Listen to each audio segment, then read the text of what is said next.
humans are unisexual and viviparous. The major reproductive organs include the external genitalia, like the penis in males and the vulva in females, along with a number of internal organs including the gamete producing gonads like the testicles in males and the ovaries in females. Let us learn about the organs of the male reproductive system. The male reproductive system is located in the pelvic region. It includes the testes, accessory ducts, accessory glands, and external genitalia. The testes are covered by a sac-like protuberance of skin and muscles called the scrotum. The scrotum lies between the penis and the anus. The testes need to be at a temperature of 2 to 2.5 degrees less than the body temperature to produce sperms. Hence, the scrotum is outside the body and has a temperature lower than the body. The testes are oval in shape, with a length of about 4 to 5 centimeters and a width of about 2 to 3 centimeters. The testes are surrounded by a tough connective tissue capsule called the tunica albuginea. Each testes has 250 compartments called testicular lobules. Each lobule, in turn, contains 1 to 3 highly coiled seminiferous tubules.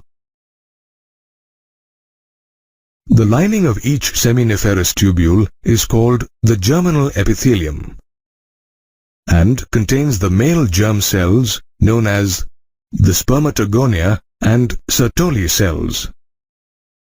The male germ cells undergo meiotic division to form mature sperm cells. This process is called spermatogenesis. The Sertoli cells provide nutrition to the germ cells. The regions outside the seminiferous tubules contain blood capillaries and nerve fibers, and small groups of large glandular cells are called interstitial cells or Leydig cells. Leydig cells synthesize and secrete testicular hormones called androgens. Reti testis, vasa efferentia, epididymis, and vas deferens are the male accessory ducts. The rete testis is a network of ductules formed by the seminiferous tubules. Vasa efferentia are ciliated ductules that arise from the rete testis. They collect sperms and transfer them to the epididymis. The epididymis is a long, narrow, highly coiled tubule present along the posterior surface of the testis. It is divided into 3 parts: anterior, caput epididymis; middle, corpus epididymis; and posterior, cauda epididymis. The epididymis stores the sperms temporarily and nourishes them. The epididymis leads to vas deferens that ascends into the abdomen and curves around the ureter and loops over the urinary bladder. It extends backwards and receives the duct from the seminal vesicle and finally opens into the urethra as an ejaculatory duct.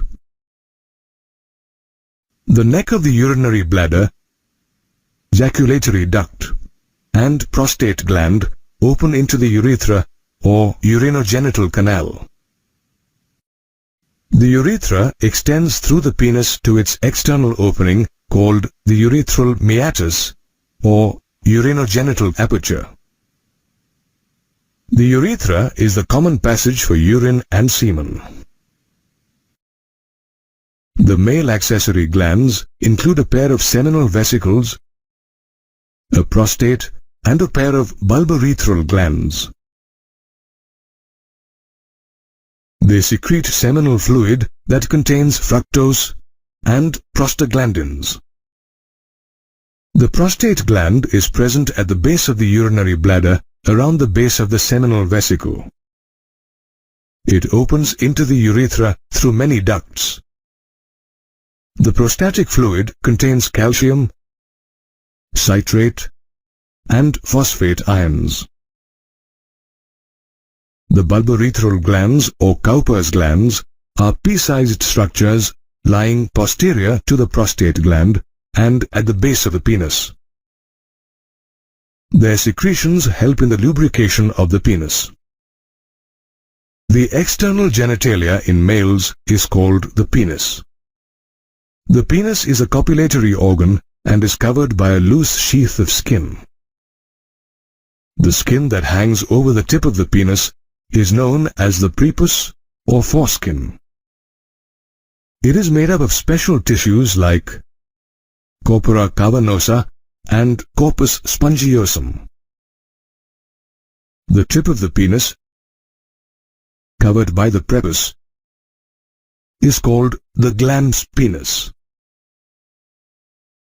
The penis, urethra, vas deferens, and Cowper's gland together help in copulation and in the deposition of sperm within the female. The female reproductive system includes the ovaries, oviducts, uterus, cervix, vagina, and the external genitalia located in the pelvic region. Along with a pair of mammary glands, it supports the process of ovulation, fertilization, pregnancy, childbirth, and child care. Let us study each organ in detail. The female reproductive system includes a pair of ovaries located one on each side of the lower abdomen. They are the primary sex organs as they produce the ovum or the female gamete. Each ovary is about 2 to 4 centimeters in length. They are connected to the pelvic wall and the uterus by ligaments called mesovarium.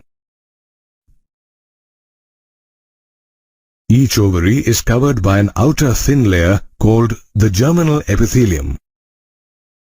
The germinal epithelium encloses the ovarian stroma, which is further divided into the outer cortex and the inner medulla.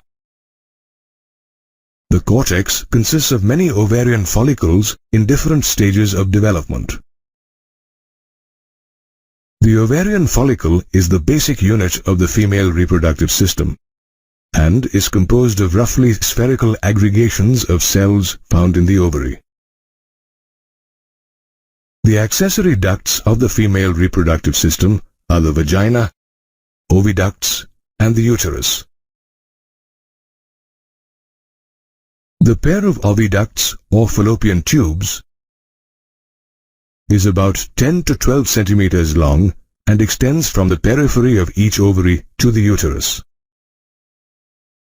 Each oviduct is differentiated into 3 parts, namely the infundibulum, ampulla, and isthmus.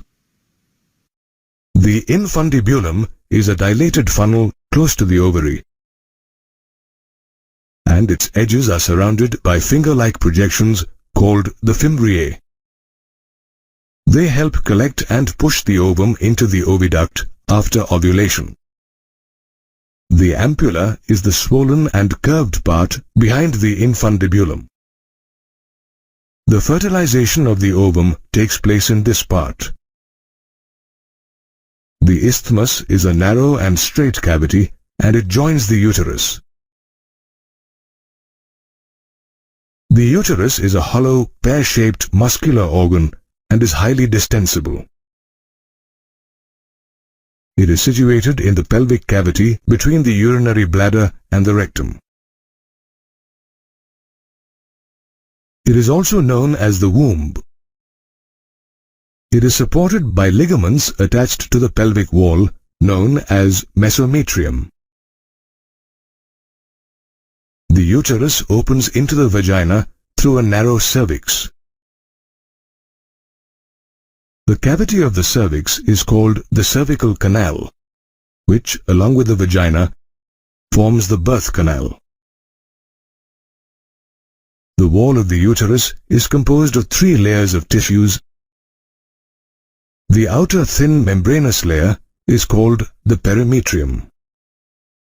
The middle thick layer of smooth muscle is called the myometrium, and it helps during delivery by producing strong contraction motions. The inner glandular layer is called the endometrium, and it undergoes cyclical changes during the menstrual cycle. The vagina is a muscular tube starting from the lower end of the uterus up to the outside. The opening of the vagina in young females is partially covered by a thin membrane called the hymen. The hymen is frequently ruptured in childhood due to strenuous physical exercise. The female external genitalia includes the mons pubis, labia majora, labia minora, and the clitoris. The labia majora consists of fleshy folds of tissue that extends down from the mons pubis and surrounds the vaginal opening. Hidden under the labia majora is the labia minora. Towards its upper end lies the clitoris, a small finger-like structure, and below it is the urethral opening. The female reproductive system is supported by the mammary glands. The mammary glands or breasts are modified sweat glands that lie over the pectoral muscles. They contain glandular tissues and a variable amount of fat. Internally, each breast is divided into 15 to 20 mammary lobes containing clusters of cells called the alveoli. The alveoli open into the mammary tubules. The tubules of each lobe join to form the mammary duct. Several ducts join to form a wider ampulla, which is connected to the lactiferous duct. The lactiferous duct opens out through the nipple from which milk is sucked out. There are 3 phases in the life of a living organism: juvenile, reproductive, and senescence. During the reproductive phase, organisms give birth to offspring. Interestingly, most organisms display certain morphological and physiological changes during the reproductive phase. Human females, for instance, experience the menstrual cycle, which is defined as cyclical changes in the genital system during the reproductive phase. Incidentally, a woman experiences her first menstrual cycle, called the menarche, at the onset of puberty, usually between the ages of 9 and 12. Occurring approximately every 28 days, a single menstrual cycle consists of 4 phases: menstrual phase, follicular or proliferative phase, ovulatory phase, and lastly, the luteal or secretory phase. Each phase of the menstrual cycle is marked by simultaneous changes in the uterus, ovary, and the secretion of hormones. For instance, during the menstrual phase, the endometrial lining of the uterus and its blood vessels break down and mix with blood, mucus, and other cell debris to form menses. The menses are discharged through the vagina as menstruation or menstrual flow, which, lasts for 3 to 5 days from the beginning of the menstrual cycle.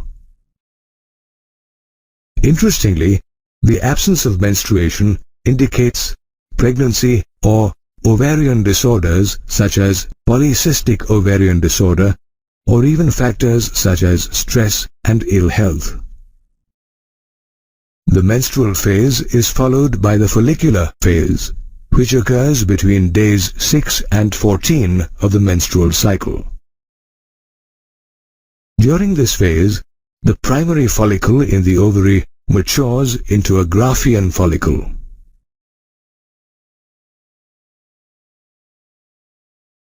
Simultaneously, the endometrium undergoes proliferation, a process of regeneration which results in the formation of a new, thick endometrium. The follicular phase is followed by the ovulatory phase, which occurs during the middle of each menstrual cycle. During this phase,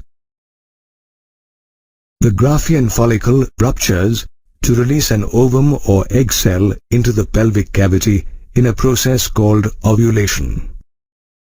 The ovulatory phase is succeeded by the luteal or secretory phase, the last phase of the menstrual cycle, which occurs between days 16 and 28 of the menstrual cycle.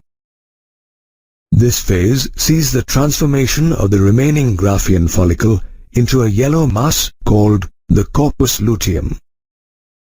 The endometrium too thickens, and its blood vessels become coiled and enlarged. Interestingly, the endometrium and corpus luteum play a vital role during the early stages of conception. For instance, a fertilized egg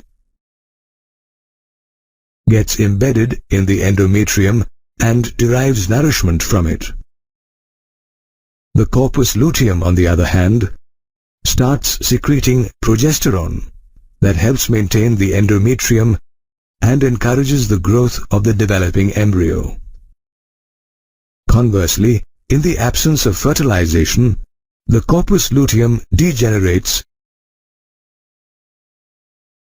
and triggers the breakdown of the endometrium. This marks the start of menstruation and the beginning of a new menstrual cycle.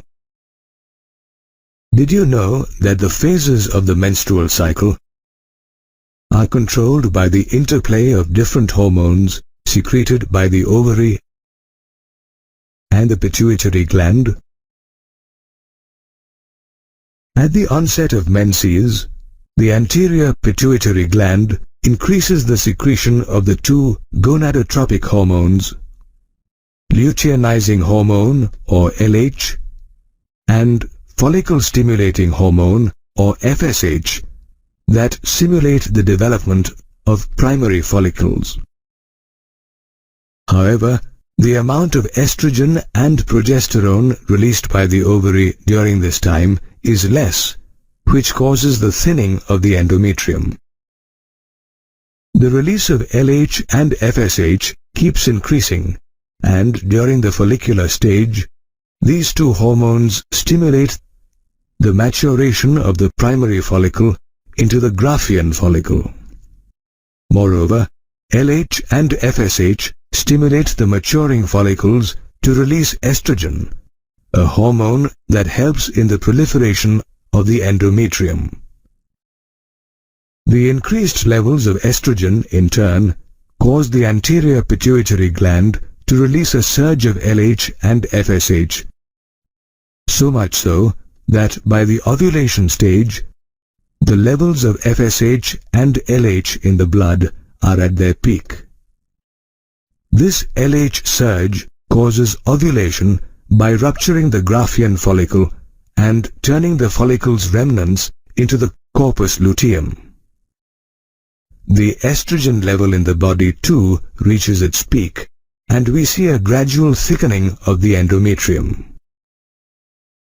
However, once the corpus luteum begins secreting large amounts of progesterone, an FSH and LH inhibiting hormone, the levels of both these hormones drop, which in turn also lowers the levels of estrogen in the body. However, the endometrium continues to thicken because of an increase in the level of progesterone. Incidentally, the corpus luteum will keep secreting progesterone if a fertilized egg gets embedded in the endometrium. However, in the absence of a fertilized egg, the corpus luteum stops releasing progesterone and degenerates. A drop in the level of progesterone, in turn, triggers menstruation as well as the restart of the release of LH and FSH by the pituitary gland. Menstrual cycles normally stop once a woman reaches her 50s. This phase is called menopause. The menstrual cycle is an important process in a woman's body, and it consists of 4 phases which are controlled by hormones released by the ovary and the pituitary gland. Fertilization or fusion of gametes is the most vital event in the process of sexual reproduction, as it results in new life. In humans, while the male gamete or sperm is motile, the female gamete or ovum is non-motile. Therefore, for fertilization to occur, the 2 gametes must be brought together. This is achieved through insemination, where the penis releases semen filled with thousands of sperms into the vagina. Interestingly, while half of the total sperms released carry the X chromosome, the other half contain the Y chromosome. These sperms then rapidly move through the cervix, pass through the uterus, and finally reach the ampullary isthmic junction of the fallopian tube. In the meantime, the ovum, after completing the first meiotic division, gets released into the fallopian tube with the rupture of the Graafian follicle. Upon its release, the ovum begins to undergo the second meiotic division. However, the division does not go beyond the first phase. Interestingly, the ovum contains only the X chromosome. Studies have shown that the ovum is filled with cytoplasm called the yolk or vitellus, surrounded by a membrane called the vitelline membrane. The vitelline membrane is ensconced in another membrane called zona pellucida. However, there is some space between the zona pellucida and the vitelline membrane, which is called the perivitelline space. Surrounding the zona pellucida is a layer of granulosa cells called the cells of corona radiata. The ovum present in the fallopian tube now starts drifting towards the uterus. Once it reaches the ampullary isthmic junction, the ovum gets bombarded by several thousand sperms. However, only one sperm penetrates the zona pellucida and initiates the fertilization process. Moreover, this penetrating sperm induces the zona pellucida to stiffen, which prevents other sperms from entering the ovum. After gaining entry through the zona pellucida, the acrosome present over the sperm's nucleus starts secreting enzymes that aids the sperm head to get through the ovum's cytoplasm while the sperm sheds its tail. The fertilized egg now resumes the remaining phases of the second meiotic division. However, this division, being unequal, results in the formation of 2 unequal bodies, a haploid ovum called ootid and a second polar body. While the second polar body degenerates, the ootid and the haploid nucleus of the sperm fuse together to form a diploid zygote. Did you know that the sex of the zygote is decided at the time of fertilization?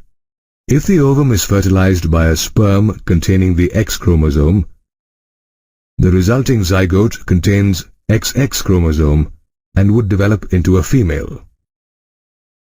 However, if a sperm containing the Y chromosome fertilizes the ovum, the resultant XY zygote develops into a male. Thus, it is the sperm that decides the sex of the fetus. A little more than a day after its formation, the zygote starts moving down the fallopian tube. Simultaneously, the zygote also undergoes mitotic division, and with each successive division, the number of daughter cells doubles. This division is termed as cleavage, while the resultant daughter cells are called blastomeres. About 3 days after fertilization, the zygote contains nearly 8 to 16 cells and is called a morula. Over a period of 2 days, the morula descends down into the uterus and transforms itself into a blastocyst, a hollow ball composed of about 100 blastomeres, which are arranged in 2 layers. The outer layer, called the trophoblast, eventually gives rise to the placenta, while the inner layer, consisting of a group of cells called the inner cell mass, eventually differentiates to form the embryo. Interestingly, at the blastocyst stage, the zygote, now called the embryo, gets attached to the uterus as the trophoblast grows outwards and penetrates the endometrial lining of the uterus. In response, the endometrial cells divide and start surrounding the blastocyst. This causes the blastocyst to sink and get implanted into the uterus. Once implantation has occurred, pregnancy gets initiated. Moreover, after implantation, inner cell mass cells get differentiated and begin to form the embryo. Embryo formation is thus a complex process that begins with fertilization and ends with implantation of the embryo. The joys of holding a newborn baby know no bounds. The birth of a baby is an intricate and complex process that begins when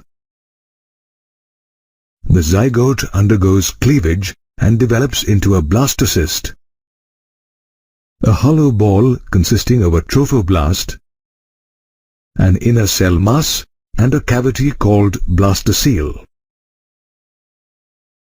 As the trophoblast grows outwards and penetrates the endometrial lining of the uterus, the blastocyst, with a developing embryo, gets implanted in the uterus and pregnancy is initiated.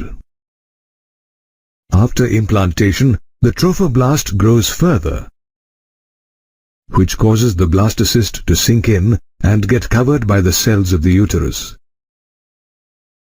As the blastocyst sinks further into the uterus, finger-like projections called chorionic villi start appearing on the trophoblast. As the chorionic villi grow further, they interlock with uterine tissues to form the placenta, a structural and functional unit between the developing embryo and maternal body. Interestingly, when the placenta begins to form, the inner cell mass moves downwards and differentiates to form an embryonic disc consisting of 3 germ layers: the outer ectoderm, middle mesoderm, and inner endoderm. The term germ layer indicates that each of the layers gives rise to tissues. The ectoderm, for instance, gives rise to the nervous system and the skin, whereas the mesoderm develops into muscles and organs such as the heart and kidneys, while the endoderm gives rise to the entire digestive system. Did you know that apart from the 3 germ layers, the embryonic disc also contains certain cells called stem cells, which have the ability to give rise to all the tissues and organs present in the human body. As the embryonic disc grows, the cells of one side of the disc grow faster than those on the other side. This causes the disc to roll and form a cylindrical embryo. Initially, this embryo is attached to the placenta, but as it starts to develop, it moves away from the placenta and remains connected to it via an umbilical cord. The placenta is an important structure that supplies the embryo with oxygen, nutrients, and hormones, as well as carries waste products from the embryo back to the mother. The embryo stays inside the uterus for 9 months, which is called the gestation period. During this period, the embryo undergoes several developments. By the end of the first month, the embryo develops a heart, while the end of the second month marks the transition of an embryo to a fetus with developing fetal limbs and digits. And by the end of the third month, most of the organs are already formed. Another 4 months and the fetus is rapidly gaining weight and its bones get stronger. By the beginning of the 9th month, the fetus is fully developed and assumes the position it will take during delivery.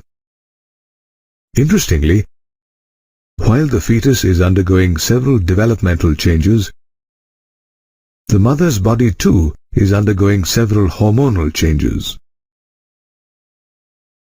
The ovary, for example, starts secreting a hormone called relaxin. Likewise, the placenta starts secreting hormones such as human chorionic gonadotropin, or HCG, and human placental lactogen, or HPL. Incidentally, HCG, HPL, and relaxin are secreted only when a woman is pregnant.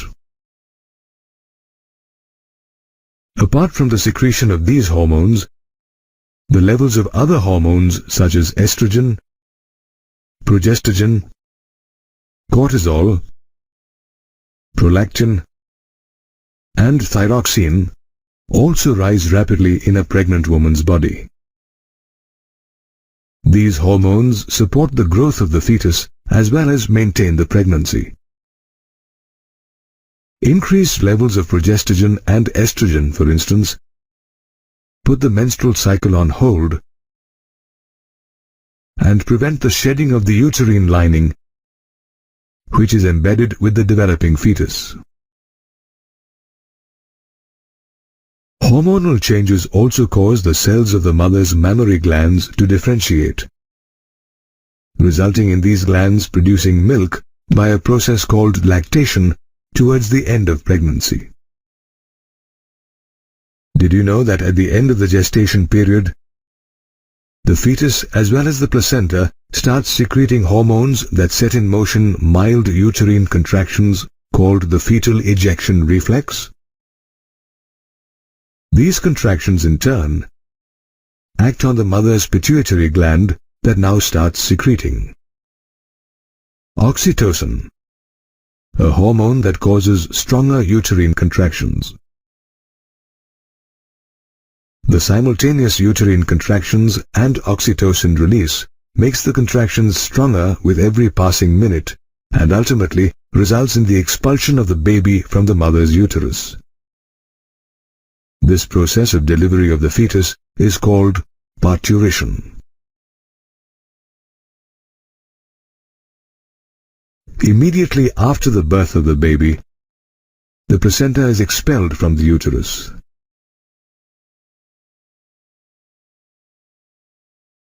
Soon after birth, the baby needs to be breastfed by the mother as early as possible. This is because immediately after parturition, the mammary glands start secreting colostrum, a form of milk that is rich in antibodies and improves the immune system of the baby. Every baby thus begins its journey as a zygote, which develops into a fetus over 9 months. Reproduction, an important process in human beings, involves the fusion of the male and female gametes called sperm and ovum. These gametes are formed by a process called gametogenesis.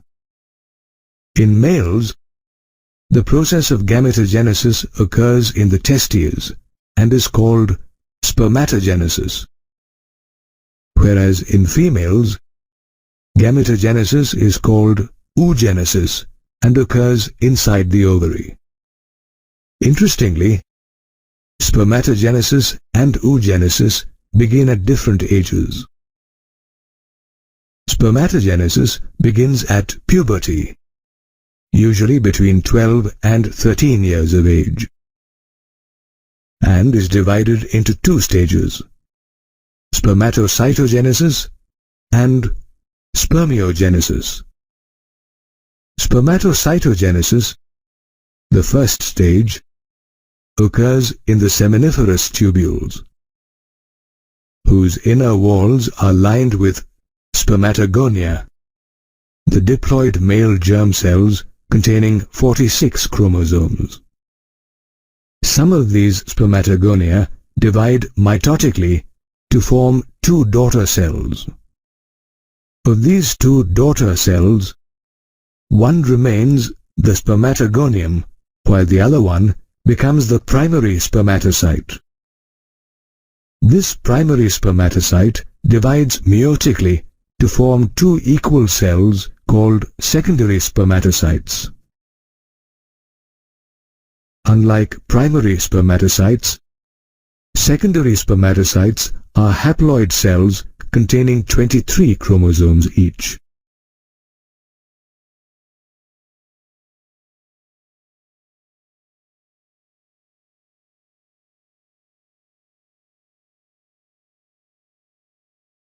Spermatocytogenesis is succeeded by spermiogenesis, during which the spermatids differentiate into an elongated and tadpole-like spermatozoa or sperms. However, during this process, the heads of these sperms remain embedded in the Sertoli cells, which provide these developing sperms with nutrition. Post-spermiogenesis, non-motile sperms are released into the lumen of the seminiferous tubules by a process called spermiation. The lumen has testicular fluid that helps transport the non-motile sperm to the epididymis, where they mature and become motile. During ejaculation, sperm from the epididymis are transported via the vas deferens to the urethra in the penis. As the sperms pass through the different tubes, it mixes with fluids secreted by the seminal vesicles and prostate gland to form a mixture called semen, which is ejaculated by the penis. Did you know that semen released during a single ejaculation contains 200 to 300 million sperms? Microscopic studies have revealed that a typical sperm is covered by a plasma membrane and has 4 distinct parts: head, neck, a middle piece, and a tail. Inside the head lies an elongated haploid nucleus containing chromosomes. The anterior part of this nucleus is surrounded by acrosome, a cap-like structure filled with enzymes that help fertilize the ovum. The sperm's head is followed by its neck and middle piece, which is filled with mitochondria. These mitochondria break down glucose in the semen to produce ATP, an energy molecule that powers the movement of the sperm's tail.